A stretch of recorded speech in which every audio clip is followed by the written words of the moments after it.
Yes, so shall we try to make some sense out of what was said in these films? Yeah, I think it was great to hear experiences from colleagues all over the world. We experience, similar challenges in very diverse contexts.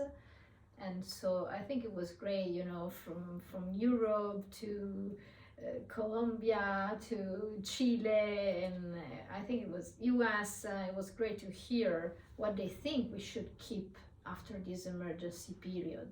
Yes. Yes, and of course, then you who will be in the workshop or who are in the workshop will be able to add your perspectives to ours. Yeah. Yes. So, I mean, if we start with a very kind of elemental feeling of transferring into online and Zoom and then back again, several of these individuals raised the issue of actually that it's draining or not so motivating to see groups of people and you cannot see the interaction between people, that we need to actually hug each other and we need the presence of each other, and that is energizing. I think that's a kind of almost like a basic, if you're thinking of the pyramid of needs. What are our needs? And we need physical contact as well with other people. That's for sure. I was impressed because many people were mentioning relationship, and there was one person who was saying, we need to touch each other, hug each other. So, but she also said, but we also learn how to use technologies. So technologies could help us, and we learn how to also. There was another person who said, the people who learned technologies was facing less challenges during the remote teaching. So when we switched in 2-3 days into remote teaching, so that is great, and we learn a lot. We can still use everything we learned, but how about doing, having the best use of both, the best use of technology, but at the same time the best use of while we are with our students or with our teachers, if we are doing academic development. So I think that many people kind of say that we have now two powerful tools that we need somehow to integrate and make a new way of doing teaching and learning and doing academic development. Yes, and I think that what Fadia pointed out regarding this issue of flexibility, yes, and thinking ahead into the future is something really important and interesting too, because I believe that in our institution at Stockholm University, there is quite a lot of micromanaging in terms of that course plans should be ready and finalized long in advance, which is great for students in many ways, but it also perhaps takes away the possibility of flexibility. Yeah. So I think we actually need to consider how we can build flexibility into our systems of education. And I think that this is a huge challenge, which is not only, it cannot be managed only by individual teachers, but it needs to be discussed at several different levels. Yeah, political level and institutional level. Yeah, I agree. I was also impressed by, the attention that Peter and Robert put into the care. So the idea of caring about each other, so caring about students, but also students caring about teachers, and some sort of compassion. That was obviously during the emergency was very important, but still we face challenges every day. So we are some sort of academic community which tries to go through challenges every day, because if you think all over the world we have challenges, continuous challenges, and that is an important element. And also was impressed by the word agency. How do we empower teachers? If I think of myself as an academic developer, and for teachers, how do we empower the agency of students? So how do we create scenarios, someone was saying, conditions that are structured but flexible enough, as you were saying, to make these things, possible and happen, to leave space for students, for their agency, to develop their agency, but in a safe environment in which you create a context in which this is actually possible. And I believe here this links to what Torgny was touching upon with that the collegial networks, ways that academics have turned to each other and to people who are next door, even if that next door was virtual.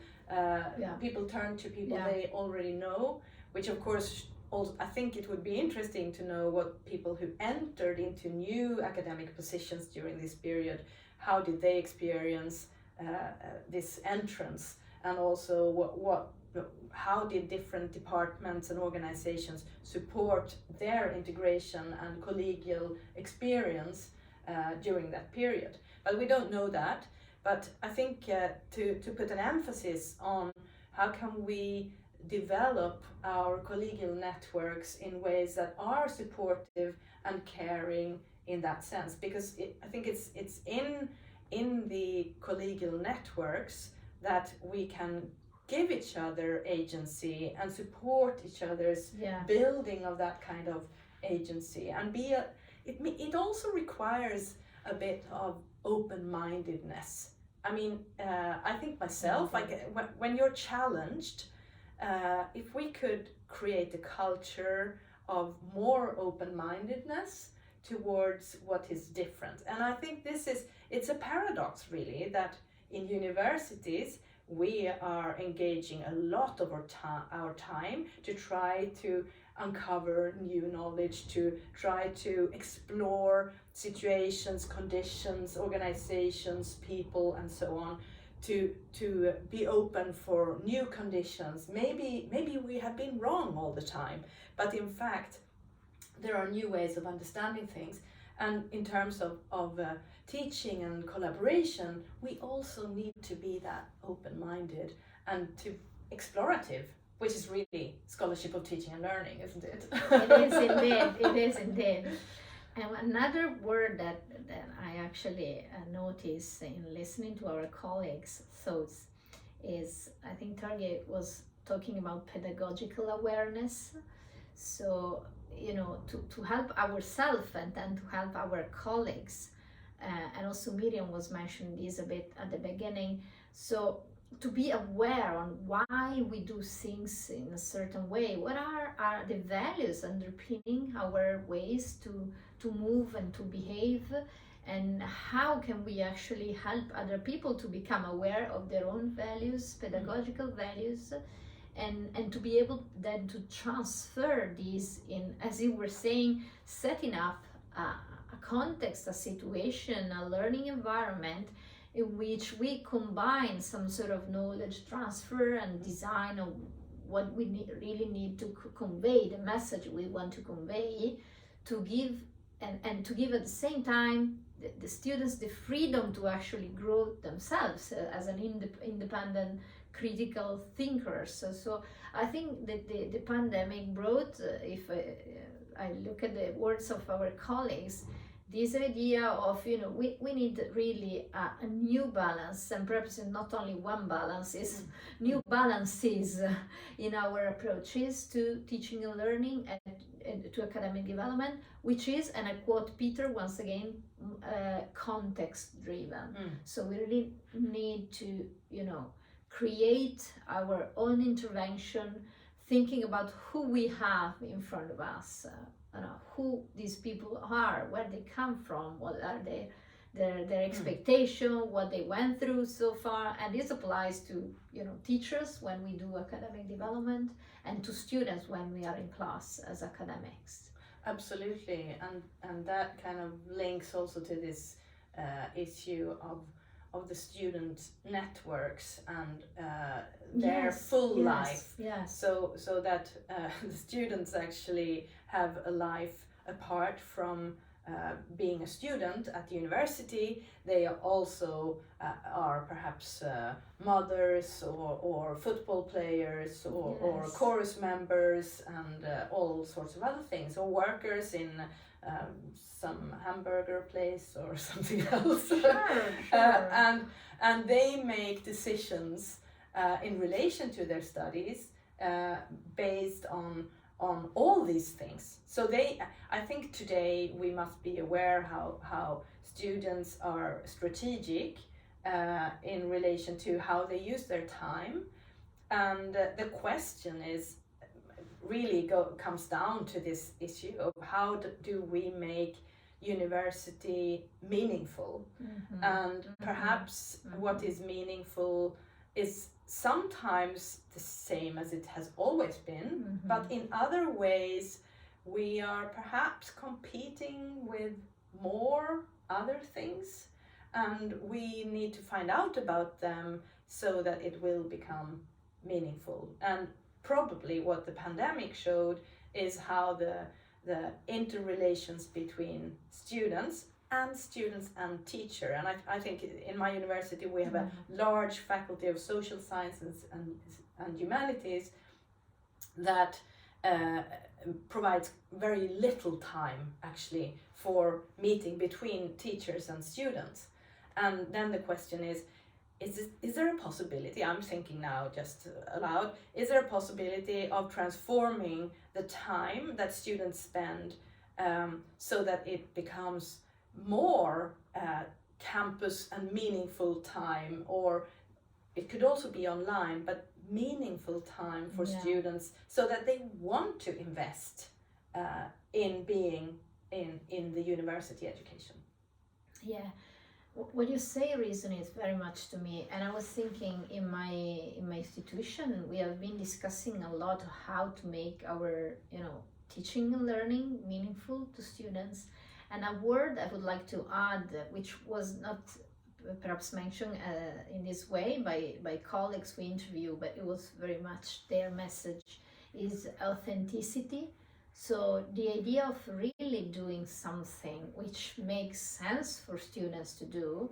So, authentic task requires the students to face a challenge, to really think beyond barriers, to work as a groups, to think about something which relates to their, future professional activities, or also to the contribution to the society as well. It's not only about work, it's also about how many challenges do we face in this world, and the pandemic was one of the challenges we have. So perhaps really we need to rethink the way in which we help our colleagues, academics, and which we help our students towards the development of their competencies, but also towards their personal growth as a person, as people. Yeah. And I guess that this partly requires perhaps some also pedagogical leadership. Yes, indeed. In that people who are in formal or informal positions of actually impacting other teachers. That's at least my definition of a pedagogical leader, is somebody who can impact other teachers in their approaches, in what they value, in how they prioritize their time, and so on, with the idea of student activating learning, with the idea of learning from each other, sharing, and being open-minded about educational development. People need to take that leadership, and it can be taken from many different positions, so that for the future we can develop education in the lines of what we have discussed: meaningfulness, authenticity, flexibility, agency, and perhaps sustainability. Yeah, sure.